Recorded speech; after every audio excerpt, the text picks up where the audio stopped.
the rich young man who came to Jesus with the question is unable to rise up to the challenge which Jesus poses him, namely, go and sell what you have and give it to the poor, and you will have treasure in heaven, and come follow me.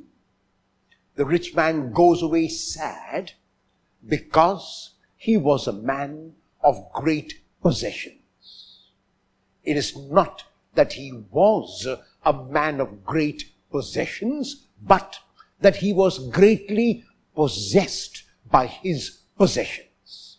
Jesus then turns to his disciples and the crowd listening to him and says to them that it is hard for a rich person to enter the kingdom. And the disciples are amazed. The disciples are surprised. The crowd asks, why? Because riches are a sign of God's blessing. Riches are a sign of God's favor. Riches are a sign that God is on the rich person's side. So how can you say now that the riches are a hindrance and that a rich person cannot enter the kingdom? And Jesus says, my children, I say again, how hard it is for a rich person to enter the kingdom. And then he gives the example of a camel. The camel was the largest known animal in Palestine at the time of Jesus. And the eye of a needle was the smallest opening.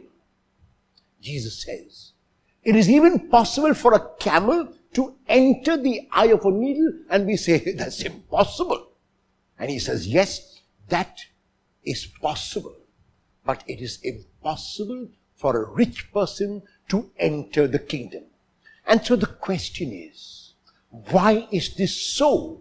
And my own interpretation of the words of Jesus are these, not how hard it is for those who have riches to enter the kingdom of God, but how hard it is for those whom riches have.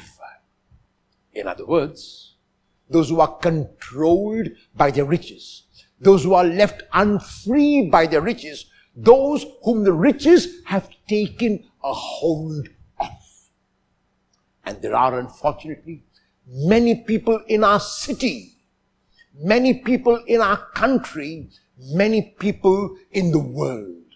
And there are examples of Bill Gates, and there are examples of Warren Buffett, and there are examples of Azim Premji who give and give without counting the cost. Can we emulate them in a small way today by giving to at least one needy person?